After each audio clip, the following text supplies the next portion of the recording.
बहुत समय पहले 356 ईसा पूर्व प्राचीन मैसेडोनिया ग्रीस में एक राजकुमार पैदा हुआ, अलेक्जेंडर, जिसे हम सिकंदर महान के नाम से जानते हैं। दार्शनिक अरस्तु उनके राजनीतिक गुरु थे। पिता की मृत्यु के बाद 20 साल की आयु में राजा बने सिकंदर का बड़ा सपना था कि दुनिया की हर धरती मेरी हो।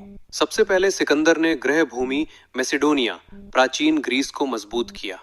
फिर बाल्कन क्षेत्र, पूर्वी यूरोप और एशिया माइनर, आधुनिक तुर्की आदि, फारस और मध्य पूर्व, मेसोपोटामिया, पर्शिया, पश्चिम एशिया, सीरिया, फिनीशिया, जूदिया, गैजा आदि तटीय क्षेत्र एवं मिस्र, इजिप्ट और मध्य एशिया के कई प्रांतों को जीता। अंततः वो हजारों किलोमीटर आगे बढ़ा और आधुनिक भारत पाकिस्तान के भाग, उत्तरी भारत, पंजाब, सिंधु घाटी, गंधार आदि तक पहुंचा।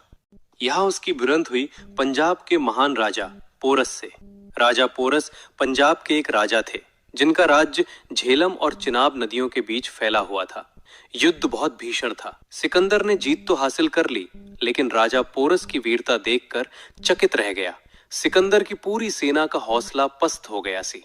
अब आगे नहीं बढ़ना चाहती थी।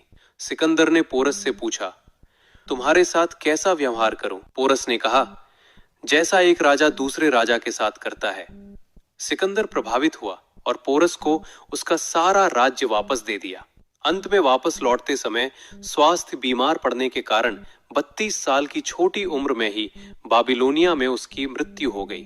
सिकंदर ने अपनी अंतिम इच्छाएं बताते हुए कहा था, मेरी लाश को मेरे सेनापतियों के कंधों पर लेकर चलना, मेरे खजाने को रास्ते में बिखेर देना, मेरे दोनों हाथ ताबूत के बाहर रखना ताकि दुनिया जाने की सिकंदर की तरह दुनिया की जीत हो।